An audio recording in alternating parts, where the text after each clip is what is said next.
लगा रहा हूँ। ऐसा क्यों? एक सेकंड रुक जाओ।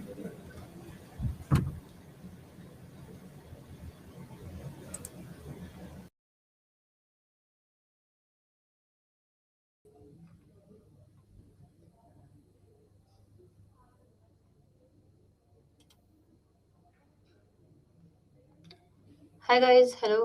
वॉइस चेक करो एक बार, वॉइस आ रही है क्या? इतना तीन चार क्या चल रहा है भाई? हैं? Hi everyone, hello hello hello hello. Okay okay okay, चलो शुरू करते हैं आज के सेशन को, है ना? अब चुप हो जाओ, तुम तो होगे नहीं, मुझे ही करना पड़ेगा। वॉइस वॉइस ठीक है?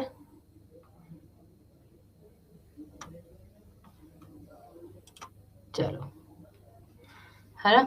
तो अभी ठीक होगा। All set. अब मैं शुरू कर रही हूँ। लास्ट सेशन में हम लोगों ने किसके बारे में बात की थी? लास्ट सेशन में हम लोग बात कर रहे थे एंडोक्राइन सिस्टम के बारे में, और एंडोक्राइन सिस्टम के बारे में हमने बात भी कर ली थी कि भाई क्या क्या चीजें हैं आपके एंडोक्राइन सिस्टम में। आज हम पढ़ने जा रहे हैं रिप्रोडक्टिव सिस्टम। सभी लोग अपने दिमाग की जो है वो सारे जितनी भी सारी चीजें हैं उनको प्रॉपर तरीके से खोल लेना, अपनी मानसिकताओं को बदल लेना। क्योंकि हम जो पढ़ रहे हैं वो मैंने पहले भी बताया था कि सिर्फ इसलिए नहीं पढ़ रहे हैं क्योंकि रिप्रोडक्टिव सिस्टम है ना, इसलिए पढ़ रहे हैं क्योंकि रिप्रोडक्टिव सिस्टम पढ़ना बहुत ज्यादा जरूरी है ना? ये सारी चीजें आप लोग यहाँ पर ध्यान रखना। पेंक्रियाज रह गया, पेंक्रियाज तो डाइजेस्टिव सिस्टम में पढ़ा दूंगी, है ना? जब डाइजेस्टिव सिस्टम होगा ना तभी पढ़ा दूंगी, है ना? ठीक है, तो ये वाली चीज है, तो डोंट वरी। अब ये अपने दिमाग में अपनी बुद्धि से हटा लेना कि भाई अरे मैडम आज तो ये अच्छा होगा या फिर ये नहीं होगा। अब यहाँ पर देखिए क्या बोला जा रहा है। हम लोग यहाँ पर बात कर रहे हैं किसके बारे में? Reproductive system. सबसे पहले तो आप लोगों को ये समझना पड़ेगा कि अगर मैं बात कर रही हूँ किसके बारे में, रिप्रोडक्टिव सिस्टम के बारे में, तो रिप्रोडक्टिव सिस्टम जो है वो बेसिकली होता क्या है और रिप्रोडक्टिव सिस्टम को पढ़ने की जरूरत क्यों पड़ती है। पहली चीज तो ये समझो कि रिप्रोडक्टिव सिस्टम जो होता है जिसे हम जनन तंत्र के नाम से जानते हैं, जनन तंत्र की जरूरत क्यों है पढ़ने की?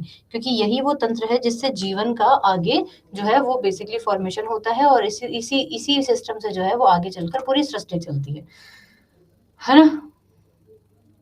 अब इसके बाद में मैं नेक्स्ट चीज की बात कर रही हूँ यहाँ पर कि और क्या क्या चीजें हैं। तो रिप्रोडक्टिव सिस्टम की सबसे इंपॉर्टेंट चीज क्या है कि रिप्रोडक्टिव सिस्टम तो भाई मेल में भी होगा और रिप्रोडक्टिव सिस्टम तो भाई फीमेल में भी होगा। और मेल और फीमेल का कॉन्सेप्ट यहाँ पर क्या है, तो इसे भी समझ लीजिए कि मेल के अंदर भी होगा और फीमेल के अंदर भी होगा। मनुष्य ने जब किसी जीव को जन्म दिया तो बेसिकली यहाँ पर जो है एक नई जनरेशन, एक नई सेल का जो है वो फॉर्मेशन होगा। ठीक है, अब मेल जो है, मेल के अंदर पूरा मेल रिप्रोडक्टिव सिस्टम का पार्ट नहीं है। मेल के अंदर जेनाइटल पार्ट जो होते हैं यानी कि जन्नांग जो होते हैं वो, और फीमेल के अंदर फीमेल जन्नांग होते हैं जो। अब मेल के अंदर बेसिकली किसी जीव को जन्म देने के लिए जो सबसे महत्वपूर्ण चीज है, वो महत्वपूर्ण चीज क्या है? वो है आप लोगों का मेल गैमीट। क्या है? Male gamete. अब मेल गैमीट क्या होता है? इसे कहते हैं नर युग्मक। इसे किस नाम से जानते हैं? नर युग्मक के नाम से जानते हैं। किसी फीमेल के अंदर कोई चीज क्या होगी? उस फीमेल के अंदर मादा युग्मक होगा, यानी कि हम इसे किस नाम से जानेंगे? फीमेल गैमीट के नाम से जानेंगे। किसके नाम से जानते हैं भाई? फीमेल गैमीट के नाम से जानते हैं। तो अब मेल नर युग्मक क्या है? नर युग्मक जो है जिसे आपने स्पर्म सुना होगा, जिसे आप जानते हो स्पर्म, जिसे हम शुक्राणु के नाम से जानते हैं, तो ये हो गया शुक्राणु। और फीमेल गैमीट के अंदर जो है वो बेसिकली क्या होता है? एग होता है जिसे ओवम कहते हैं, है ना? अंडाणु जिसे हम लोग कह रहे हैं। तो ये दो ही चीजें हैं दोनों के अंदर जो कि सबसे ज्यादा इंपॉर्टेंट होती हैं। क्यों हमें जो है रिप्रोडक्टिव सिस्टम के लिए मेल गैमीट और फीमेल गैमीट, अब मैं यहाँ पे स्पर्म और यहाँ पे मैं एग नहीं बोलूंगी, मैं आगे चलकर आप लोगों को मेल गैमीट और फीमेल गैमीट ही बोलूंगी। इस चीज का भी आप लोग बहुत अच्छे से ध्यान रखना। अब मैंने यहाँ पर कह दिया कि भाई मेल गैमीट है, फीमेल गैमीट है, दैट इज ओके। बेसिकली क्या होता है कि ह्यूमन जो होता है यानी मनुष्य जो होता है वो सेक्सुअल रिप्रोडक्शन करता है। अब सेक्सुअल रिप्रोडक्शन सुन के तुम्हारे दिमाग में 10 बातें चल रही होंगी, है ना? अरे मैडम क्या बोल दिया, ये क्या बोल दिया? अरे सेक्सुअल रिप्रोडक्शन का मतलब होता है लैंगिक जनन। और लैंगिक जनन का मतलब यहाँ पर क्या है, इसे भी समझ लीजिए कि जब जब किसी न्यू बेबी को फॉर्मेशन करने के लिए 2 गैमीट की जरूरत हो, यानी कि 2 गैमीट चाहिए, यहाँ पर 2 गैमीट चाहिए, 2 पेरेंट चाहिए, जिसमें मेल और फीमेल का होना जरूरी है।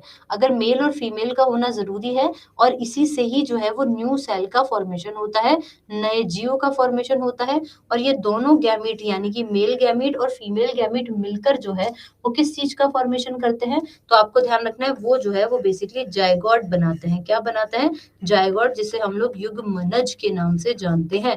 क्या बनाते हैं बेटा? युग्मनज बनाते हैं। आपको ये जानना होगा, आपको ये समझना होगा कि आपकी आंख, आपका दिमाग, आपके कान, आपके बॉडी के अंदर जितनी भी कोशिकाएं हैं, उन सभी कोशिकाओं के अंदर जो है वो बेसिकली 46 क्रोमोसोम होते हैं, है ना। शरीर की जितनी भी कोशिकाएं हैं, ऑल टाइप ऑफ सेल, तो शरीर की जितनी भी कोशिकाएं हैं उनके अंदर 46 क्रोमोसोम होते हैं। लेकिन आपको एक चीज यहाँ पर ध्यान रखनी है कि सिर्फ मेल गैमीट एक ऐसी कोशिका है, सिर्फ मेल गैमीट एक ऐसी कोशिका है जिसके अंदर 23 क्रोमोसोम ही होते हैं, और फीमेल जो गैमीट है वो इकलौती शरीर की ऐसी कोशिका है जिसके अंदर 23 क्रोमोसोम पाए जाते हैं। ठीक है, ये 46 गुणसूत्र पाए जा रहे हैं हर कोशिका के अंदर, सिवाय मेल गैमीट और फीमेल गैमीट यानी कि एग और स्पर्म को छोड़कर। स्पर्म में 23 क्रोमोसोम होते हैं, एग में 23 क्रोमोसोम होते हैं, और ये क्रोमोसोम मिलकर जो है वो क्या बनाते हैं? 46 गुणसूत्र का निर्माण करते हैं। तो ये जो जायगोट बनाना, इस जायगोट के अंदर बन गई 46 कोशिका, और यही जायगोट मिलकर आगे चलकर एम्ब्रियो, एम्ब्रियो का मतलब भ्रूण, और भ्रूण से आगे जो है वो किसी बेबी का निर्माण करेगा। तो क्यों मैडम इनके अंदर ये इतने क्रोमोसोम आए? क्योंकि इन दोनों के मिलने से ही क्या बननी थी? नई कोशिका बननी थी। इसलिए इन दोनों के अंदर आधे आधे गुणसूत्र रखे गए। आधे क्रोमोसोम हमें पिताजी से मिलते हैं, आधे क्रोमोसोम हमें माता से मिलते हैं, तभी हमारा फॉर्मेशन होता है। अब हमें ये देखना है कि ये एग तो कैसे बनता है, और अब हमें ये देखना है कि ये स्पर्म कैसे बनते हैं। तो सबसे पहले हम देख रहे हैं फीमेल रिप्रोडक्टिव सिस्टम। हम किसके बारे में बात करेंगे? फीमेल रिप्रोडक्टिव सिस्टम के बारे में बात करेंगे। फॉर फीमेल रिप्रोडक्टिव सिस्टम से हमें क्या पता लगेगा? फीमेल रिप्रोडक्टिव सिस्टम से हमें पता लगेगा कि भाई एग का फॉर्मेशन कैसे हुआ और एक बेबी का फॉर्मेशन कैसे होता है, और एग का फॉर्मेशन हो गया उसके बाद में कितना टाइम लगता है, कैसे कैसे बॉडी के अंदर और क्या क्या चेंजेस होते हैं, और भी तमाम सारी चीजें जो है वो यहाँ पर हो जाएंगी। 46 ये पेयर नहीं है, 46 क्रोमोसोम है, पेयर तो 23 ही है ना। 46 तो क्रोमोसोम है ना, 46 तो क्रोमोसोम है, 23 ये जोड़े में होते हैं, तो जोड़े में 23 पेयर हो जाएंगे। ठीक है, और यहाँ पर 23 क्रोमोसोम, ये क्रोमोसोम है, ये जोड़े में तो कितने होते हैं? 23। तो ये वाली चीज भी आप लोगों को यहाँ पर ध्यान रखनी है। अब हम बात कर रहे हैं कि कोई लड़की जब पैदा होती है तो होता है, अब मैं फीमेल रिप्रोडक्टिव सिस्टम में पढ़ाऊंगी, फिर आगे चल के मेल रिप्रोडक्टिव सिस्टम में पढ़ाऊंगी। हम जब फीमेल रिप्रोडक्टिव सिस्टम की बात करते हैं तो कहानी अच्छे से समझ लेना। एक दिन पहले कह रही थी ना मेंस्ट्रुअल साइकिल और बाकी सारी चीजें। किसी भी फीमेल की बॉडी के अंदर जो है, बॉडी के अंदर किसी भी फीमेल बॉडी के अंदर जो है ये भाग जो है एक पाया जाता है। इस भाग को हम लोग क्या कहते हैं? और ये जो स्ट्रक्चर है, ये वाली जो स्ट्रक्चर, एक सेकेंड, ये आपका जो है वो क्या होता है? ये आपका यूट्रस होता है, यानी कि गर्भाशय होता है। इस यूट्रस से एक डक्ट निकलती है, इस यूट्रस से एक जो है वो क्या निकलती है? डक्ट, यानी कि एक नलिका निकलती है, और ये नलिका जो है वो आगे इस तरीके से चलती है, और इस तरफ भी एक नलिका निकलती है, और ये नलिका भी आगे जो है वो इस तरीके से चलती है, और यहाँ पर जो है वो आपके पास में होती है ओवरी, है ना। तो लेफ्ट हैंड साइड और राइट हैंड साइड जो है वो आपके पास में क्या प्रेजेंट है? ये तो आपके पास में ओवरी है। ये मैं फीमेल की बात कर रही हूँ, तो लड़के ये ना बोले कि मैडम हमारे में ये कहाँ होता है, ये लड़कियों की बात कर रहे हैं, है ना। तो ये सिर्फ लड़कियों के अंदर ही होगा। चैट इसलिए बंद कर दी क्योंकि तुम पंचायतियां बहुत ज्यादा करते हो। तो हमने कहा भाई ओवरी, तो ओवरी हमारे पास में क्या है? पेयर में है। ओवरी हमारे पास में क्या है बेटा? पेयर में है। एक लेफ्ट साइड है और एक राइट साइड है। ठीक है, और ये जो आपको ये जो आपको डक्ट, ये जो नलिका आपको दिखाई दे रही है, ये है फैलोपियन ट्यूब। ये क्या है? फैलोपियन ट्यूब और फैलोपियन ट्यूब जिसे हम लोग डिंब वाहिनी के नाम से भी जानते हैं। किसके नाम से जानते हैं? डिंब वाहिनी के नाम से भी हम लोग इसे जानते हैं। ठीक है, और ये जो चीज है इसको हम लोग यूट्रस के नाम से जानते हैं, यानी कि ये होता है गर्भाशय। नॉर्मल में आप लोगों ने गर्भाशय टेक लेना ना, नॉर्मल में आप कहते हो ना कि बच्चादानी, ये वही चीज है। ठीक है, तो इस चीज का भी आप लोगों को यहाँ पर जो है वो ध्यान रखना है।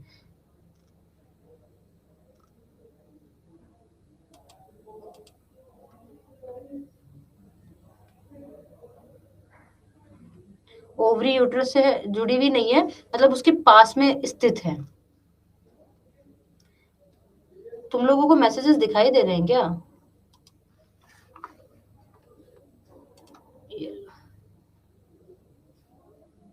तुम्हें कैसे मैसेज, मुझे ही मैसेजेस नहीं दिख रहे, तो तुम्हें कैसे मैसेजेस दिख रहे हैं? तुम्हें मैसेज दिख रहे हैं क्या? नहीं दिख रहे ना, बस तो बस। ठीक है, चलो। तो ये वाली बात हो गई। तो अब हम लोग नेक्स्ट चीज के बारे में बात करेंगे कि भाई और क्या क्या चीजें हैं अपने पास में। ठीक ठीक ठीक ठीक ठीक, है ना? तो अभी तक हमने कहा ओवरी, फिर ये यूट्रस, ये डिंब वाहिनी होती है। यहाँ पर ये वाला एरिया सर्विक्स एरिया होता है। आप लोगों ने सुना होगा ना, सर्वाइकल कैंसर, सर्विक कैंसर गर्ल्स के अंदर बहुत होता है, और यहाँ पर इसकी ओपनिंग में होती है वजाइना, योनि जिसे कहते हैं। अब होता क्या है कि जब कोई भी बच्ची पैदा होती है, तो वो पैदा होती है तो उसके साथ में ही जो है वो बेसिकली क्या होता है, जब भी कोई बच्ची पैदा होती है तो उसके साथ में ही एग जो है वो बने हुए ही होते हैं, है ना? फिक्स एग होते हैं। ठीक है, इनकी संख्या अभी बताऊंगी। ये फिक्स एग होते हैं और ये यूट्रस के अंदर होते हैं, ओ सॉरी ओवरी के अंदर होते हैं। नाम क्या है? अंडाशय, अंड प्लस आशय, है ना? तो यानी कि वो जगह जहां पर एग जो है वो रहते हैं। तो ये तो आपका ओवरी हो गया, मिलियंस में तो नहीं होते साहिल। ठीक है, देखो इसे इस तरह से समझो, अभी रुको, अभी इसकी संख्या बाद में बताऊंगी, अभी सुनो। तो हमने कहा कि एग होते हैं। अब इसके बाद में क्या हुआ, इस तरह से फैलोपियन ट्यूब है और इस तरह से आपके पास में यूट्रस होता है। जब कोई लड़की मैच्योर होती है, अब आप पहले के जमाने में तो 18 साल एज होती है, लेकिन आज के टाइम पे 12 साल 10 साल, अब ये एज जो है इतनी कम कैसे हो गई, किशोरावस्था इतनी जल्दी कैसे आ जाती है? एक तो हम लोगों का इन्वायरमेंट ठीक नहीं है, ग्लोबल वार्मिंग, एक तरीके से रेडिएशन, डीएनए म्यूटेशन हमारा हो जाता है ना? और बहुत सारे फैक्टर से, खान पान हो गया, सोच विचार हो गए, जनरेशन हो गई, है ना, रेडिएशंस का यूज हो गया। तो इन सब के कारण जो है वो बेसिकली क्या हो जाएगा, इन सब के कारण हमारा जो है वो क्या होता है कि आजकल बच्चों के अंदर प्यूबरिटी की एज यानी कि किशोरावस्था जो है वो जल्दी आ जाती है। अब 12 साल की, मानो कोई बच्ची 12 साल की हो गई, अब बच्ची डेवलप हो गई है ना, मैच्योर हो गई है। कैसे पता लगेगा मैच्योरिटी का? मैच्योरिटी का पता लगा, याद करो मैं तुमको पिट्यूटरी ग्लैंड में पढ़ा रही थी कि आर एच जो है सॉरी एलएच हार्मोन होता है, याद करो। बताया था क्या तुमको कि ल्यूटेनाइजिंग हार्मोन होता है? तुम्हें पढ़ाया था एफएसएच फॉलिक्यूलर स्टिमुलेटिंग हार्मोन होता है, ये एग का निर्माण करता है, ये स्टिमुलेट करता है आपके ओवरीज वगैरह को, है ना? टेस्टोस्टेरोन तो मेल के अंदर होता है, पर प्रोजेस्ट्रॉन हो गया, है ना, इसके अलावा एस्ट्रोजन हो गया, तो दे ऑल आर एग्जाम, ये सारे हार्मोन्स होते हैं जो कि एक एज के बाद में रिलीज होता है। अब क्या हुआ कि ये एग जो है, लड़की 12 साल की हो गई, तो एग भी तो बच्ची के साथ ही पैदा हुए थे, तो एग भी 12 साल की हो गई, मानो। तो भाई क्या हुआ, एक दिन एक एग डेवलप हुआ और एक तरफ वाली ओवरी से निकलकर वो एग जो है वो कहाँ पर आ गया? फैलोपियन ट्यूब में आ गया। मानो कि ये तो ओवरी है और ये ऐसे फैलोपियन ट्यूब होती है, तो ये एग वैसे भी बहुत माइक्रो होता है, तो ये इस ओवरी से निकलकर और एक एग इस फैलोपियन ट्यूब में चला गया। अब इस प्रोसेस को हम लोग क्या कहते हैं? ये जो फर्स्ट प्रोसेस हुई जिसमें ओव्यूलेशन, इस प्रोसेस को कहते हैं अंडोत्सर्ग। किस नाम से जानते हैं? अंडोत्सर्ग, यानी कि ओव्यूलेशन। क्या कह रहे हैं? ओव्यूलेशन। तो ओव्यूलेशन के टाइम पे यहाँ पर क्या हुआ कि भाई आपका एक एग निकलकर जो है वो फैलोपियन ट्यूब में आ गया। अब जैसे ही हमारा एग निकलकर फैलोपियन ट्यूब में आता है, उसी दिन से यूट्रस जो है यानी कि गर्भाशय जो है, उसको लगता है कि अरे अब तो बेबी आने वाला है, क्योंकि एग निकल गया। वो तो इंतजार कर रहा होता है, क्योंकि इसका काम, यूट्रस क्यों पैदा हुआ है? यूट्रस बना इसलिए कि उसको बेबी का प्रोटेक्शन करना है। तो जिस दिन पहले दिन जो है वो आपका जो फैलोपियन ट्यूब है उसके अंदर एग जैसे ही ओव्यूलेट हुआ, वैसे ही आपका ये जो यूट्रस होता है ना, वो अपनी दीवारों को क्या करने लगता है? अपनी ही बॉडी के ब्लड और अपनी ही बॉडी के टिश्यू यानी ऊतकों से जो है इस दीवार को मोटी करने लगता है। ठीक है, तो ये पहला दिन है जिस दिन जो है डे फर्स्ट है ये, जिस दिन ओव्यूलेशन हुआ। जिस दिन ओव्यूलेशन होगा उस दिन आपकी दीवारें जो है वो मोटी होनी शुरू होती जाएंगी। ठीक है, चलते चलते चलते 7 दिन हो गए, 7 दिन में जो है 7 से 14 दिन तक ये एग कहाँ पर आ गया, इस जगह पर आ गया, चलते चलते चलते चलते। ठीक है, तब तक आपका जो है ये क्या हो रहा है, ये जो है ओवरी कि यूट्रस जो है वो आप ही के ब्लड से और आप ही के टिश्यू से, आप ही का ब्लड लगकर यहाँ पर स्टोर करने लगता है कि दीवारें मोटी करूंगा तभी तो बच्चे को प्रोटेक्शन मिलेगा और ये सारी चीजें। फिर क्या हुआ, ये 7 से 14, अब बच्ची तो 12 साल की है ना, पर यूट्रस अपना काम कर रहा है। फिर उसके बाद में ये जो है यहाँ पर आप लोगों के जो है ये मानो कि फिर ये चलता चल रहा चल रहा चल रहा चल रहा है, और यहाँ पर हो गया 30वां दिन या 28वां दिन, ये मान लो 28 दिन। फिर भी उसके बाद में 28 दिन के अंदर तो अब तो इसकी 28 दिन आते आते तो इसने इसको लगा कि यार अरे अभी तो बेबी आने वाला है। ये 28 दिन तक लगातार अपनी दीवारों को क्या कर रहा है, अपने ही बॉडी के ब्लड से, जिसे तुम खैर बाद में बताऊंगी, ये दीवारें जो है वो मोटी करना शुरू कर देता है। ये 28 दिन तक ये वेट कर रहा है कि अब बेबी आएगा, अब बेबी आएगा। अब जब यही एग चलता चलता चलता चलता चलता चलता इधर आ गया, इधर आ गया, फिर 2 दिन और वेट करता है। फिर 30वें दिन जो है इसका वेट जो है, इसके परीक्षा इंतजार की घड़ियां समाप्त होती हैं। इसको लगता है यार वही एग है, अकेला एग थोड़ी ना किसी बेबी का फॉर्मेशन करेगा, यूट्रस तो इंतजार कर रहा है। लेकिन अब जब ये सिर्फ एग ही आया, जबकि इसको आना क्या चाहिए था, जायगोट आता, तब जाकर कोई बेबी बनता। लड़की अभी बच्ची है, तो क्या हुआ, तो ये एग आया, और ये जब एग फर्टिलाइज नहीं हुआ, जब इस एग का स्पर्म से जो है वो बेसिकली मुलाकात नहीं हुई, जायगोट नहीं बना, तो ये गर्भाशय 30 दिन तक तो वेट करता है, ओव्यूलेशन से लेकर 30वें दिन तक वेट करता है। अब इस गर्भाशय ने जितनी भी तैयारियां की थी, वो सारी की सारी तैयारियां जो है ये गर्भाशय 30वें दिन जो है वो क्या करता है, क्योंकि अब इसका तो दिल खराब हो गया, क्योंकि यार 30 दिन तक ये अभी तो कुछ नहीं हुआ। तो 30 दिन में जितनी इसने तैयारियां की थी, वो सारी की सारी तैयारियां जो है वो सर्विक्स से होते हुए, वजाइनल रूट से होते हुए, विथ एग, एग को भी निकाल देता है। और ये जितनी भी तैयारियां की थी ना अपनी, इन सारी की सारी तैयारियों को जो है इस सर्विक्स एरिया से जो है वो रिलीज कर देता है। ये तैयारियों को रिलीज करने करने में 3 से 7 दिन, कई कई बार बॉडी पे डिपेंड करता है 10 दिन लग जाते हैं, कई बार 5 दिन, कई बार 7 दिन, बॉडी पे डिपेंड करता है। तो ये वाला पोर्शन जो है वो आपका मेंस्ट्रुअल साइकिल कहलाता है, मासिक चक्र कहलाता है। तो मासिक चक्र इस तरह से आता है। ठीक है, तो इस तरह से आपका ओव्यूलेशन होता है। ओव्यूलेशन के बाद में आपका ये जो पूरा का पूरा जो है ना, वो सारा का सारा जो ब्लड है वो स्टोर किया जाता है बॉडी से, और फिर वो 30 दिन तक स्टोर किया हुआ ब्लड जो है वो इस तरीके से एक मंथ में एक साइड से एग बनेगा, अब सेम दूसरे साइड में दूसरे मंथ से, ये पैरेलल चलता रहता है बॉडी के अंदर, है ना। और इस तरह से जो है ये ओव्यूलेशन होगा, फिर ये चलेगा चलेगा चलेगा, एग वापस से वही तैयारी होंगी। तो हर मंथ जो है वो ओव्यूलेशन होगा, और हर मंथ जो है वो बेसिकली यूट्रस तैयारी कर रहा है, और हर मंथ एक एग डेवलप हो रहा है, और एक एग डेवलप होके हर मंथ वो एग भी बॉडी से बाहर निकल जा रहा है, और वो तैयारियां भी बॉडी से बाहर निकाल दी जाती हैं। तो ये सारा प्रोसेस आपके मेंस्ट्रुअल साइकिल के अंदर आपको देखने को मिलता है। अभी तक मेंस्ट्रुअल साइकिल वाला कॉन्सेप्ट क्लियर हुआ सबका? एक सेकंड में चैट ऑन कर देती हूँ। अभी तक इस कॉन्सेप्ट में किसी को कोई दिक्कत आई कि आखिरकार मेंस्ट्रुअल साइकिल आती ही क्यों है? बहुत सारे लोगों को पता ही नहीं है कि एक्चुअली में मेंस्ट्रुअल साइकिल आती क्यों है। अब मुझे कोई उस दिन कह रहा था कि मैडम गंदा खून है। अब मुझे बताओ कि तुम्हें यहाँ पे चोट लगी, वो खून तुम्हारा ऐसे निकल रहा है ना, और उसके अलावा ठीक है, और वो खून जो है वो बेसिकली क्या हो गया, है ना। जिसको नहीं पढ़ना वो चले जाओ यार, है ना, जिसको नहीं पढ़ना वो चले जाओ। कोई कह रहा है कि मैडम जरूरी है क्या, अरे मत पढ़ो यार, क्या दिक्कत है ना। चलो, तो ये वाली चीजें जो है वो आप लोगों को जो है वो ध्यान रखना। अरे तो बॉडी का ही तो है ना, बॉडी का ही तो है। आपसे पूछ लिया ओव्यूलेशन क्या है, तो अब तुम समझ गए कि एग का कहाँ से निकलना, एग से का फैलोपियन ट्यूब से निकलना जो है वो क्या हो जाएगा, ओव्यूलेशन हो जाएगा। फिर आपसे क्वेश्चन पूछ लिया कि भाई कितनी ओवरीज आपकी फीमेल रिप्रोडक्टिव सिस्टम में, तो आपको दिख गया डायग्राम में कि मैडम 2 है ना। आपसे पूछ लिया कितनी फैलोपियन ट्यूब है, भाई 2 है। समझ में आ रहा है तुम लोगों को? वूम जिसे कहते हैं वो बेसिकली यूट्रस ही है, जिसे बच्चादानी कहते हैं, वो भी यूट्रस ही है।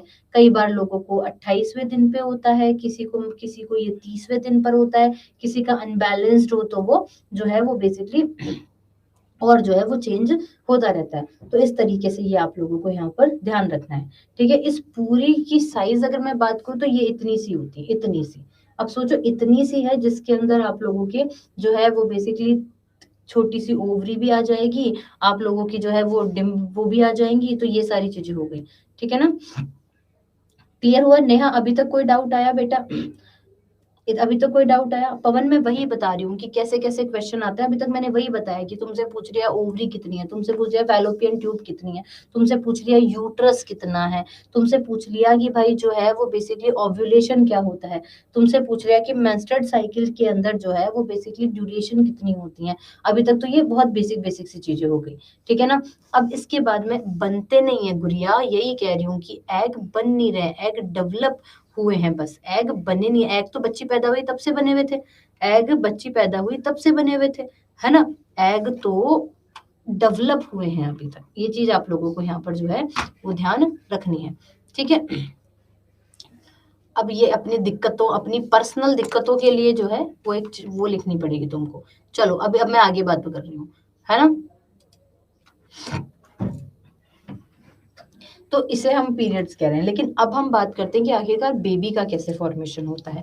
तो बेबी के फॉर्मेशन के लिए क्या होगा कि अब मान लो कि बेबी मैच्योर हो गई है ना, हर बार यही मेंस्ट्रुअल साइकिल चल रही है, पर उस दिन एक दिन क्या होगा कि यहाँ पर जो है वो बेसिकली क्या हुआ, वही नॉर्मल केस की तरह ओव्यूलेशन हो रहा है, डेफिनेटली हो रहा है। तो यहाँ पर सबसे पहले तो हमने बोला, देखो एक चीज और मैं बताती हूँ तुमको, गैमीट बन रहा है, एग बन गया, एग तो बना हुआ ही था मैडम, डेवलप्ड हुआ। लड़कियों में तो एग डेवलप्ड होता है और लड़कों में स्पर्म बनते हैं।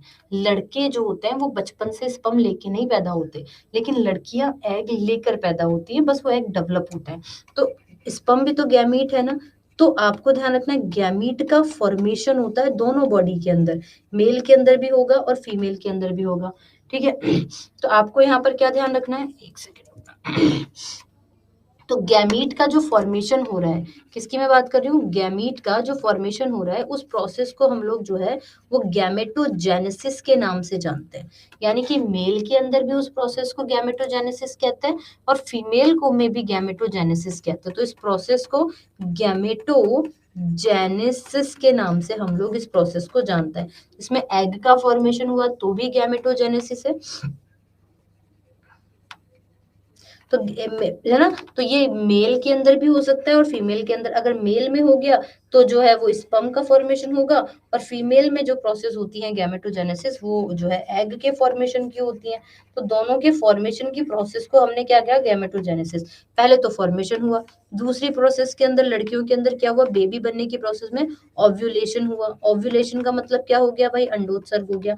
पूछ लिया तुमसे कि ओव्यूलेशन की प्रोसेस कहाँ पर होगी, ओव्यूलेशन की तो ऑब्वियस है ना, सिर्फ और सिर्फ जो है वो बेसिकली फीमेल में होगी। अब वही हुआ, कॉन्सेप्ट सेम था कि भाई ये रहा आपका यूट्रस, और ये यूट्रस के अंदर इस तरीके से यूट्रस की जो है वो पूरी अच्छी खासी क्या बन गई है बेटा, वॉल बन गई है। ये यूट्रस की अच्छी खासी वॉल बन गई है। तो इस चीज का भी तुमको यहाँ पर ध्यान रखना है। ठीक है,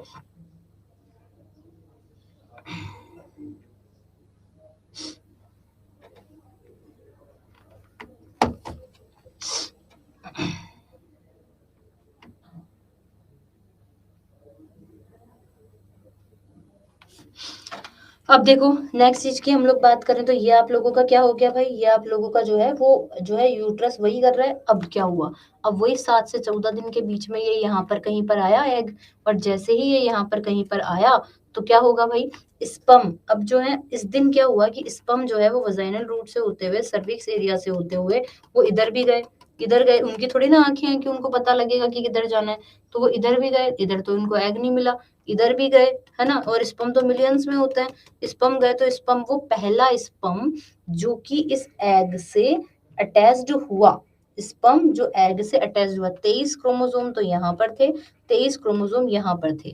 तो ये जो यहाँ पर अटैच्ड हुआ तो कितने क्रोमोसोम बन गए भाई, 46 क्रोमोसोम यहाँ पर बन गए। और ये दो सेल मिलकर, यानी कि एग और स्पर्म मिलकर जो है वो एक नई सेल बनाते हैं। और ये तो गैमीट था, ये तो फीमेल गैमीट था और ये मेल गैमीट था, और ये दोनों गैमीट मिलकर अब किसका फॉर्मेशन कर रहे हैं बेटा, जायगोट का फॉर्मेशन कर रहे हैं। हिंदी में बोलते हैं युग्मनज का, है ना। युग्मक मिलकर, युग मक मिलकर युग्मनज का निर्माण कर रहे हैं। और अब यहाँ पर जो ये प्रोसेस हुई है ना, जहाँ पर एग और स्पर्म मिले हैं, इस प्रोसेस को हम लोग किस नाम से जानते हैं? फर्टिलाइजेशन के नाम से जानते हैं, या फिर आप इसे कह सकते हैं निषेचन की क्रिया। तो निषेचन की क्रिया के अंदर क्या हुआ? निषेचन की क्रिया में युग्मनज का निर्माण हुआ। किसका निर्माण हुआ बेटा? युग्मनज का निर्माण हुआ, यानी कि we can say zygote formation हुआ। फिर जायगोट फॉर्मेशन हुआ, यानी कि अब ये 46 क्रोमोसोम की एक कोशिका बन गई। कहाँ बन गई? इसी जगह बन गई। क्वेश्चन कैसे पूछा जाएगा? क्वेश्चन पूछा जाएगा कि फर्टिलाइजेशन की प्रोसेस कहाँ पर होती है। तो we all know very well, fertilisation की प्रोसेस गैमेटो फैलोपियन ट्यूब में होती है। अब जैसे ही फर्टिलाइजेशन हुआ, है ना, अभी तक तो यूट्रस तो अपनी तैयारियां कर रहा है, रेगुलर इंतजार में कि अरे कुछ होगा, किसी दिन तो कुछ होगा, किसी दिन तो बच्चा मेरी गोद में आएगा, है ना। तो फिर यहाँ पर अभी तक इसको पता नहीं है, अभी तक तो ये अपनी दीवारें मोटी किए जा रहा है। फिर जैसे ही ये क्या होगा, अब ये यहाँ पर एक सेल है। अब ये जायगोट की मैं बात बताती हूँ। जायगोट के पास में देखो एक सेल है, फिर ये 2 सेल बनाएगा, फिर 2 से ये 4 सेल बनाएगा, फिर 4 से 8 सेल बनाएगा, फिर 8 सेल के बाद में 16 से 32 सेल बनाएगा। तो ऑन एन एवरेज इसको 16 से 32 सेल, यानी कि यहाँ पे 14वां दिन था और यहाँ पर आते आते 30वां दिन हो गया। ये इतनी ड्यूरेशन जो है फर्टिलाइजेशन से लेकर इसको यहाँ तक पहुंचने में लग जाएंगे 7 से 8 दिन। तो ऑन एन एवरेज वही 28वें 20वें दिन के आसपास में ये यहाँ पर जैसे ही आया और ये इस यूट्रस की यानी कि इस गर्भाशय की दीवार पर ये जायगोट चिपक जाता है। इस वक्त इस जायगोट के पास में 16 से 32 या 64 कोशिकाओं का एक ग्रुप बन चुका है। सेल डिवीजन लगातार होता रहा और कोशिकाएं डेवलप हो रही हैं और कोशिका मिलकर टिश्यू बनाएंगी, टिश्यू मिलकर अंग ऑर्गन बनाएंगी, ऑर्गन मिलकर ऑर्गन सिस्टम बनाएंगी। ऐसे ही तो चलेगा। तो ये जाकर यहाँ पर चिपक गया और इसे ये जाकर यहाँ पर चिपक गया। तो इस प्रोसेस को हम लोग जो है वो किस नाम से जानते हैं? तो ये फर्टिलाइजेशन। तो देखो, आपकी जो गैमेटोजेनेसिस है, जो आपकी गैमेटोजेनेसिस है वो पहली प्रोसेस हो गई, है ना। दूसरी आपकी ओव्यूलेशन हो गई, तीसरी आपकी जो है वो फर्टिलाइजेशन हो गई है ना। यानी कि हम कहेंगे कि निषेचन की क्रिया आपकी तीसरी प्रोसेस हो गई। चौथी प्रोसेस में क्या हुआ? इम्प्लांटेशन। क्या हुआ आपके पास में? इम्प्लांटेशन हुआ, यानी कि अंतःरोपण। अंतःरोपण का मतलब क्या हो गया? ये जो जो जो आपका जायगोट था वो अब जो है वो इस पे जाके चिपक चुका है। अब यूट्रस ने देखा जैसे ही ये चिपका, यूट्रस का तो ये वो गाना गाएगा, जिसका मुझे था इंतजार, अब वो घड़ी आ गई। तो इसमें क्या होगा? अब इसने पता कर लिया कि भाई अब तो ये इसको पता चल गया कि भाई अब तो बेबी आने वाला है। तो अब इसने ये वाला रास्ता भी बंद कर दिया, अब इसने ये वाला रास्ता भी बंद कर दिया और इसने अब ये वाला रास्ता भी बंद कर दिया। अब सारे रास्ते बंद और इस यूट्रस ने अपना पूरा एक कवरिंग बना ली। अब ना इधर से कोई जा सकता है, ना इधर से कुछ आ सकता है, ना इधर से कुछ आ सकता है। अब अगले 9 महीने तक ये बेबी जो है वो डेवलप होगा इसी यूट्रस में। धीरे धीरे इसी के आसपास जो है वो जैसे जैसे ये जायगोट जो है वो एम्ब्रियो की फॉर्म में बदल गया, एक झिल्ली बना दी जाएगी और अब ये बेबी इसी झिल्ली के अंदर रहेगा। अंदर लिक्विड बन जाएगा जिससे ये बेबी जो है उन जो है बॉडी के मूवमेंट से जो है वो बचा रहेगा। और ये वॉल्स लंबी होती जा रही हैं। अब 9 महीने तक इसकी दीवारें और बढ़ती जा रही हैं और ये इतना इलास्टिक होता है कि इतना सा यूट्रस जो है वो एक बच्चे के टाइम पे इतना बड़ा भी फूल जाता है। इतनी सी बैग, जैसे जैसे बच्चा ग्रोथ कर रहा है वैसे वैसे वो यूट्रस भी इतना बड़ा growth according to baby's growth कर लेता है। तो दैट इज द थिंग जिसके अंदर जो है वो इस तरह से आपके एक बेबी के फॉर्मेशन की पूरी प्रोसेस जो है वो होती है।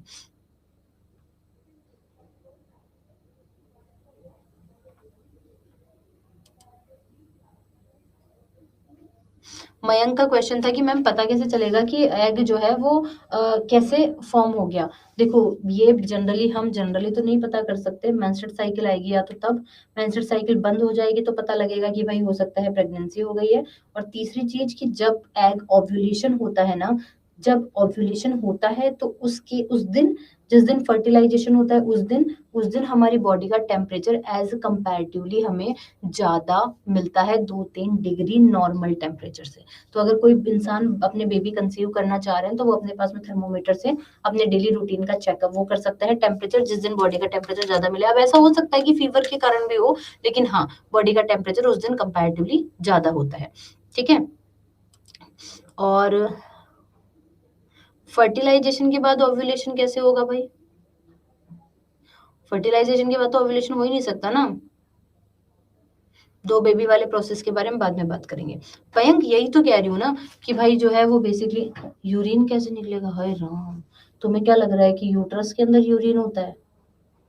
कौन है ये लोग, कहाँ से आते हैं? हैं कहाँ से आते हैं ये लोग? यूरिन कैसे निकलेगा? अरे मुझे अटैक आ जाएगा, मैं बता रही हूँ तुमको। यूरिन अलग थैली में बनता है, बच्चा अलग थैली में बनता है ना। मल अलग थैली में बनता है। यूरिन की थैली अलग है, बच्चे की थैली अलग है, मल की थैली अलग है ना। समझ में आया तुम लोगों को? तो ये आप लोगों को यहाँ पर ध्यान रखना है। ब्लैडर जो होता है ये इसके पीछे होता है ना। ये भी आप लोग यहाँ पर ध्यान रखना है। आ गई चीज समझ में? अब आपको यहाँ पर देखना है क्या हम लोग बोले, चुप रहो तुम, अपना ज्ञान मत दो। दूसरी बात, प्लेसेंटा, बच्चा जैसे जैसे डेवलप होगा, बच्चा जैसे जैसे, अभी पहले पढ़ तो लो कि एक बच्चा कैसे हो रहा है, 2 बच्चे कैसे होंगे वो बाद में बता दूंगी, है ना। तो अब यहाँ पर समझो कि हम क्या कह रहे हैं। एक बार जायगोट बनने के बाद में दोबारा स्पर्म एग के साथ मिल सकते हैं? नहीं भानु, हर बार जब एक ही एग रिलीज हो रहा है तो उसी एग से बनेगा ना। जायगोट के बाद में तो एग अब अगले महीने भी कैसे आएगा? क्योंकि यहाँ से भी रास्ता बंद कर दिया, यहाँ से भी रास्ता बंद कर दिया, यहाँ से भी रास्ता बंद कर दिया। अगर ओव्यूलेशन हो भी गया तब भी ये एग और ये स्पर्म आने के लिए जगह ही नहीं है ना। तो ये वाला सीन है। तो ये तो हमने बात की कि किस तरह से एक बेबी का फॉर्मेशन होता है। यहीं पर ही जो है वो प्लेसेंटा बनती है। प्लेसेंटा की सबसे इंपॉर्टेंट चीज यहाँ पे मैं तुमको समझाती हूँ कि प्लेसेंटा की, अगर कोई तो पूछ रहा था प्लेसेंटा ही पूछे थे ना, एक सेकंड में देख लेती हूँ, है ना। चलो, तो यहाँ पर हम लोग बात कर रहे हैं कि भाई आप लोगों ने किसके बारे में पूछा था? प्लेसेंटा के बारे में। प्लेसेंटा जिसे हम आधात्री भी कहते हैं, नॉर्मल लैंग्वेज में ऊल नाल के नाम से भी जाना जाता है। एक बच्चा जो है वो अपनी नेवल से उसके एक डक्ट बनती है और वो डक्ट माँ से कनेक्ट होती है, और माँ जो खा रही है उसका न्यूट्रिशन, अब माँ ने आलू खाया तो ऐसा नहीं है कि बच्चा भी आलू खा रहा है ना। माँ ने आलू खाया तो जरूरी नहीं है कि बच्चा भी आलू खा रहा है, लेकिन उसके अंदर का न्यूट्रिशन, उसका प्रोटीन है, उसका कार्बोहाइड्रेट्स है, वो सारे बच्चे को मिल रहे होते हैं ताकि बेबी ग्रोथ कर सके। क्योंकि बेबी की ग्रोथ के लिए ऑब्वियस है कि प्रोटीन की जरूरत पड़ेगी, कार्ब्स की जरूरत पड़ेगी। तो ये सारी चीजें एम्बेरिकल कोड भी कहते हैं। मैं जब छोटी थी तब मैं ऐसे सोचती थी कि भाई ऐसा कैसे हो गया कि मान लो एक ह्यूमन है जिसके पास खुद के पास किडनी है, जिसके पास खुद के पास हार्ट है, वो इंसान अपने शरीर के अंदर एक बेबी को डेवलप कर रही है, उसका उसका जो है वो हार्ट, उसकी किडनी सब बना रही है। तो कैसे बना पा रही है? क्योंकि ये जो प्लेसेंटा होती है ना, इस प्लेसेंटा के अंदर एक स्पेशल टाइप की सेल प्रेजेंट होती हैं।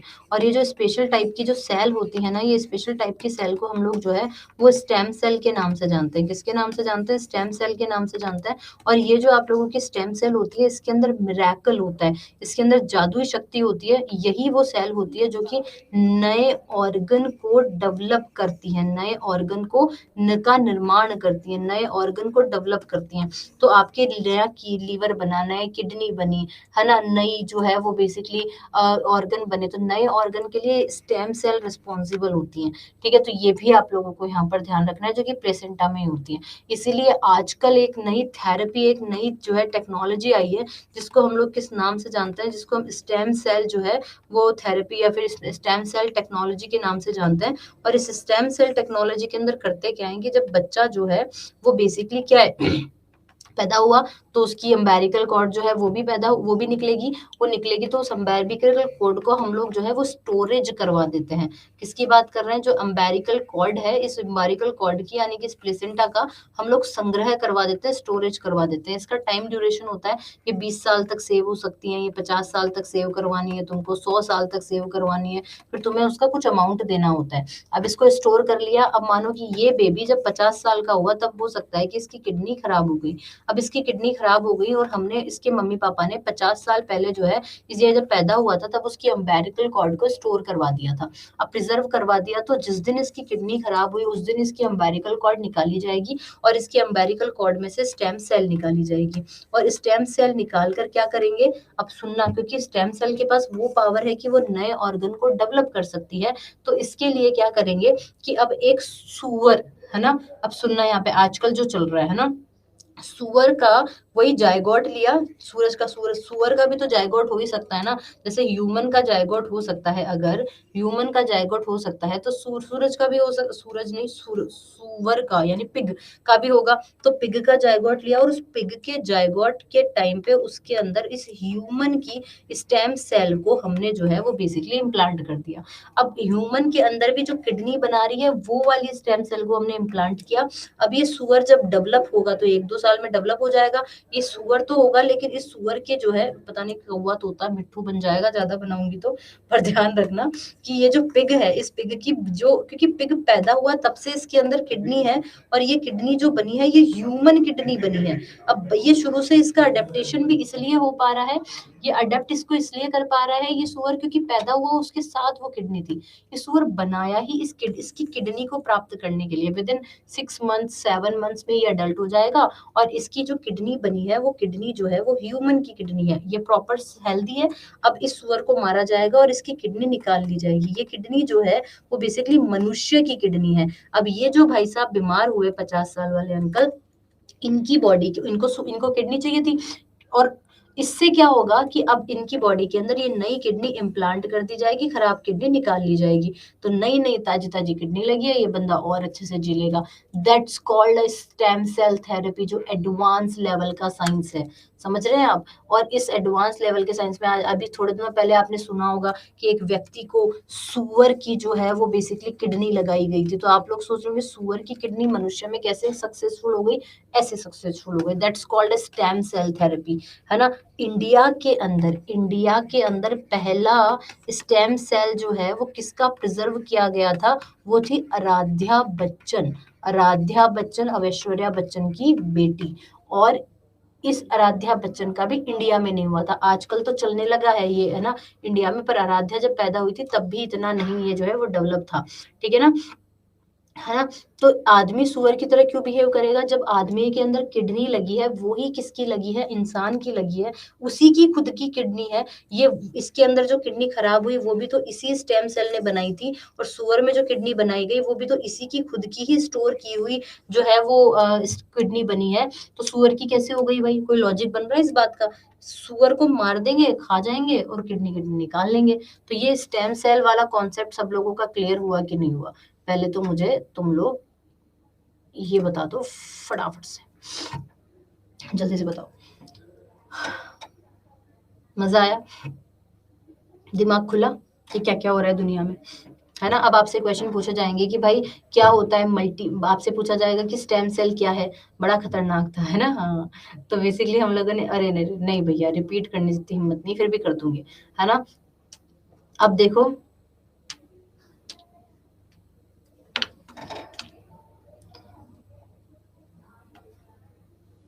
ट्रांसप्लांट आने वाले टाइम में बंद हो जाएगा, ट्रांसप्लांट से बहुत सारे लोग मर रहे हैं, तो ट्रांसप्लांट का फ्यूचर नहीं है। अब किडनी ट्रांसप्लांट, हार्ट ट्रांसप्लांट खत्म, और इससे बढ़िया हम लोग हमारी खुद की किडनी नहीं बना लेंगे, ठीक है ना। तो ये वाली चीजें जो है वो आप लोगों को यहाँ पर ध्यान रखना, बिल्कुल ज्वाइंट होता है मनन, है ना, ये आप लोगों को यहाँ पर ध्यान रखना है। नहीं सिर्फ किडनी नहीं बनती, हार्ट भी बनेगा आने वाले टाइम में, लंग्स भी बनेंगे आने वाले टाइम में। भर भर के सिगरेट पी लो और भर भर के फिर नए नए लंग्स बना लो, अगर तुम्हारे पास पैसा है तो, ठीक है ना। तो ये सारी चीजें आप लोगों को यहाँ पर ध्यान रखना है। अब क्वेश्चन कैसे पूछे जाएंगे पहले ये सुन लो, ठीक। अब जो है हम लोगों को यहाँ पर ध्यान रखना है कि स्टेम सेल के अंदर क्या होता है, पुनर्जनन यानी कि रीजनरेशन की पावर पाई जाती है। किसकी मैं बात कर रही हूँ, ये रीजनरेशन की पावर पाई जाती है, पुनर्जनन या फिर हिंदी में बोलते हैं पुनरुद्भवन की पावर पाई जाती है। आपको ये ध्यान रखना है कि जो आपका लीवर होता है ना, वो लीवर के अंदर भी रीजनरेशन पावर पाई जाती है। कभी भी लीवर को जो है वो डोनेट करते हैं तो लीवर को परसेंटेज वाइज डोनेट किया जाता है, यानी कि मेरे पास अगर 100% 100% सही लीवर है और मेरे को अगर किसी को परसेंटेज डोनेट करनी तो मैं अपने लीवर को काट के 40% लीवर जो है अपना मैं डोनेट कर दूंगी। ये बंदा ठीक से जिया अगर तो ये अपना 60% जो लीवर है वापस डेवलप कर लेगा। इस बंदे की बॉडी के अंदर भी 100% लीवर हो गया और मेरा जो 60% लीवर बचा था इसमें भी मैंने 40% ऐड कर दिया गया, अपने आप बन जाएगा क्योंकि लीवर के पास रीजनरेशन पावर होती है, क्योंकि लीवर के पास अपनी पर्सनल स्टेम सेल होती हैं जो सिर्फ और सिर्फ लीवर को डेवलप कर सकती हैं। तो लीवर में भी यही है। आपसे पूछा जाएगा स्टेम सेल रीजनरेशन पावर होती है। इसके अलावा पूछा जाएगा कि प्लेसेंटा की स्पेशल सेल क्या है। प्लेसेंटा क्या करती है, माँ से बच्चे का न्यूट्रिशन जो है वो बच्चे तक पहुंचाती है। अम्बिलिकल कॉर्ड के अंदर ये प्रेजेंट होती है। इम्प्लांटेशन की प्रोसेस में क्या होता है, फर्टिलाइजेशन की प्रोसेस में क्या होता है, ओव्यूलेशन की प्रोसेस में क्या होता है, गैमेटोजेनेसिस कौन सी प्रक्रिया है ना। कितने सारे क्वेश्चंस यहाँ से जो है वो आप लोगों के बन सकते हैं। फर्टिलाइजेशन कहाँ पर होता है, फैलोपियन ट्यूब में होता है, ठीक है। एक साइंटिस्ट थे हर्टविंग, कौन से साइंटिस्ट थे, हर्टविंग, और हर्टविंग नाम के साइंटिस्ट ने फर्टिलाइजेशन को डिस्कवर किया था, ठीक है। तो ये भी आप लोगों को ध्यान रखना है कि हर्टविंग ने जो है वो आपके फर्टिलाइजेशन की प्रोसेस को जो है वो डिस्कवर किया था। इतनी बात समझ में आ गई कि नहीं आ गई, एक बार फटाक से बता दो। मानो कि आज की तारीख में, मानो कि अगर मैं ऑन एन एवरेज लगाती हूँ कि 20 साल की एज के अंदर अगर किसी लड़की को जो है वो बेसिकली मेंस्ट्रुअल साइकिल स्टार्ट हुई है, ठीक है ना। तो अब हम लोग बात कर रहे हैं, बिल्कुल सही बात कह रहे हो आकाश, अब हम बात कर रहे हैं 20 साल की एज में मेंस्ट्रुअल साइकिल स्टार्ट हुई है, मानो कि 60 साल की एज में मेंस्ट्रुअल साइकिल खत्म होती है। जब मेंस्ट्रुअल साइकिल खत्म होती है ना तो उसको मोनोपोज कहते हैं। क्या कहते हैं, मोनोपोज कहते हैं। ये भी आप लोगों को यहाँ पर ध्यान रखना है। यानी कि मानो कि इस महिला में 40 साल तक जो है वो बेसिकली एग जो है वो बेसिकली मेंस्ट्रुअल साइकिल आई है। 40 साल तक मेंस्ट्रुअल साइकिल आई है, इसका मतलब ये हो गया कि भैया एक साल में कितने होते हैं, 12 महीने होते हैं, यानी कि 12 एग निकले। और 40 साल की बात करते हैं तो ऑन एन एवरेज 12 जो बचे थे 48, यानी कि ऑन एन एवरेज 480 एग्स जो है वो 40 साल में इसकी बॉडी से रिलीज हुए हैं। तो अगर आप एक ह्यूमन एक फीमेल की बॉडी के अंदर नॉर्मल अगर आप एज की बात करते हैं, मुकेश जी क्या समझ नहीं आते क्वेश्चन, जो यूट्यूब पे करवाती हूँ वो समझ नहीं आते क्या। तो हमने बोला कि भाई ये 480 एग हैं, यानी कि ऑन एन एवरेज मान के चलो कि 450 से लेकर 500, 550, ये फिक्स नहीं होती है संख्या इसकी, है ना। ऑन एन एवरेज किसी में ज्यादा किसी में कम। जैसे कभी आपने मूंग देखे होंगे, स्प्राउटिंग जब आप करते हैं तो आप लोगों ने देखा होगा कि स्प्राउटिंग के टाइम पे कुछ मूंग तो अंकुरित हो जाते हैं, स्प्राउटिंग हो जाते हैं, कुछ नहीं हो पाते हैं, ऐसा आपने देखा होगा। वैसे ही अगर मैं बात करूं वैसे ही अगर मैं बात करूं तो यहाँ पर भी ये होता है कि जरूरी नहीं है कि किसी लड़की के अंदर 550 एग हैं तो वो 550 के 550 ही जो है वो ओव्यूलेशन करेंगे। जरूरी नहीं है कि 550 ही ओव्यूलेशन करेंगे, कुछ ओव्यूलेशन करेंगे हाँ, और कुछ ओव्यूलेशन नहीं करेंगे, है ना। तो कुछ ओव्यूलेशन करेंगे और कुछ ओव्यूलेशन नहीं करेंगे, तो इसके चक्कर में क्या होता है कि जो ओव्यूलेशन नहीं करते ना वो एग जो है वो वक्त के साथ साथ में अलग से पड़े हैं और वो कर भी नहीं रहे, तो वो यहाँ पर पड़े होते हैं और वो काम भी नहीं कर रहे, वो डेवलप भी नहीं हो रहे, तो वो यहाँ पर आपकी ओवरी के अंदर गांठ बना लेते हैं। मतलब बेसिकली वो एक साथ पड़े हुए हैं तो वो एक ओवरी में क्या बन जाती है, सिस्ट। आपने जनरली लड़कियों में देखे होंगे, इट्स ऑन एन एवरेज हम बात करेंगे कि 450 से 550, कभी कभी ये संख्या 600 भी हो जाती है। ये पर्सन टू पर्सन वेरी करता है ना। ये किसी के मानो कि 8 साल की एज में मेंस्ट्रुअल साइकिल आ गई, अब उसको 60 साल तक मेंस्ट्रुअल साइकिल आ रही है। किसी को 55 में ही मोनोपोज हो जाते हैं, है ना, किसी को 50 में मोनोपोज हो जाते हैं। तो it's all depend to body to body, है ना। अब हमने यहाँ पर बोला कि ये आप लोग जो हम यहाँ पर बात कर रहे हैं, ये जो आप लोगों का ये जो सिस्ट बन गई है, तो क्या होता है कि कभी कभी इस सिस्ट की कई बार इन अनवांटेड एग्स, इधर बना देती हूँ, अनवांटेड एग्स या फिर अनडेवलप्ड एग्स का एक पूरा ग्रुप बन जाता है जो जो हमारे लिए काम का भी नहीं है। और ये जो बढ़ा हुआ जो ग्रुप है ना, ये क्या करता है कि कभी कभी इस रास्ते में आ जाता है जहाँ पे ओव्यूलेशन होना था। इस सिस्ट की साइज बढ़ने के कारण जो है कई बार लड़कियों को देखा होगा कि पीरियड्स अनबैलेंस्ड होते हैं, क्या बोलते हैं अरे मेरे दिमाग से फिर आज निकल गया, देखो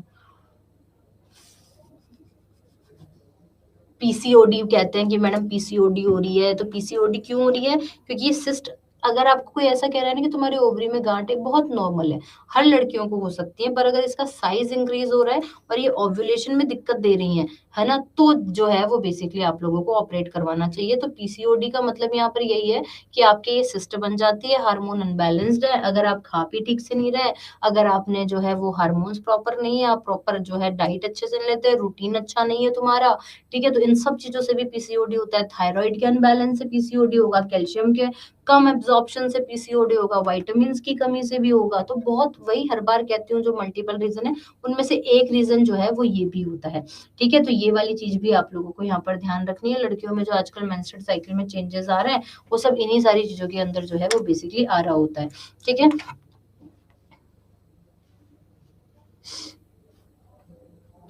ठीक है, तो ये वाली चीज आप लोगों को यहाँ पर ध्यान रखनी है, जिसमें हम लोगों ने मेंस्ट्रुअल साइकिल और जो है वो गैमेटोजेनेसिस, ओव्यूलेशन, फर्टिलाइजेशन, ये सारी चीजों की जो है वो हम लोग बात कर रहे हैं। अब इसके बाद में हम लोग नेक्स्ट चीज के बारे में बात करेंगे। क्या क्लैरिफाई करना है, कौन है? अनिमेश।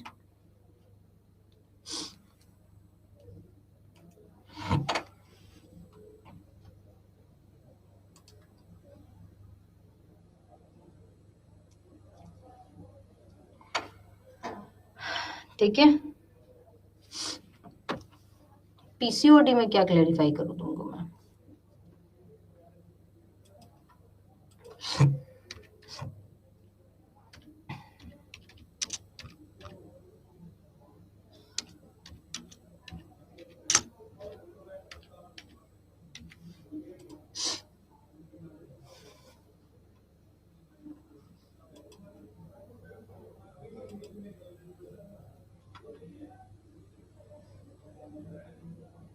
अच्छा, फुल फॉर्म पूछ रहा है क्या?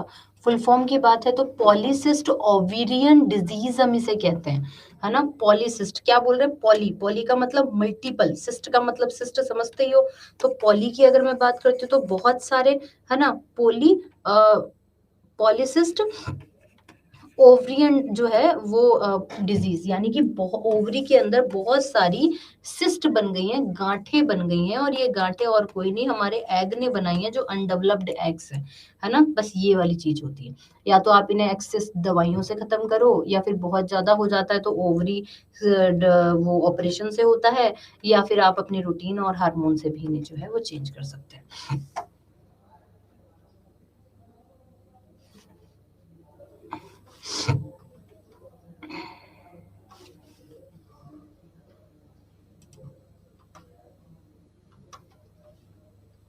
ठीक है, समझ में आ गया? कॉन्सेप्ट क्लियर है सभी के? फटाफट से बता दो।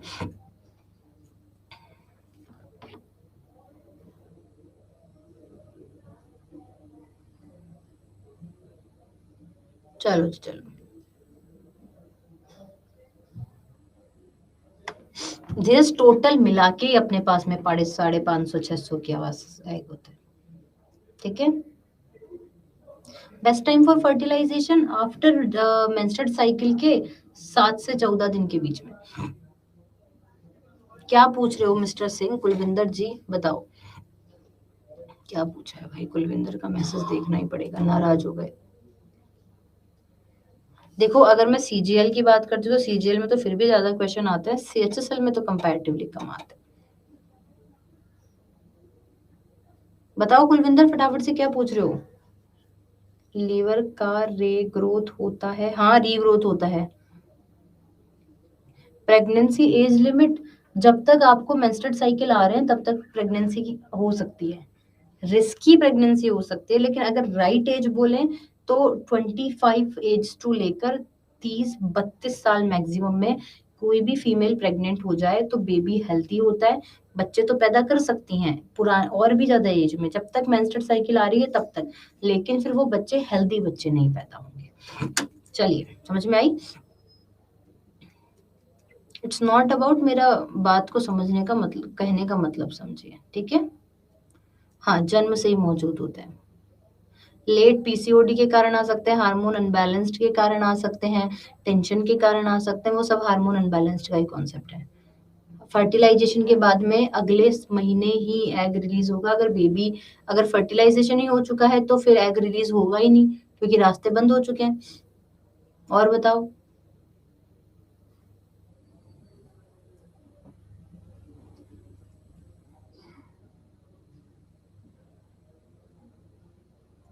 टॉपिक वाइज एमसीक्यूज, ठीक है। आप उसकी बात कर रहे हो 5 बजे वाली क्लास की। आईवीएफ बाद में पढ़ाऊंगी, जब आईवीएफ पढ़ाने का टाइम आएगा। पढ़े हैं वो ओवरी के अंदर, पढ़े हैं प्रिंस। जब तक मेंस्ट्रुअल साइकिल, जब तक पीरियड्स टाइम है, प्रेगनेंसी पीरियड है, तब तक वो उसमें पढ़े हुए हैं।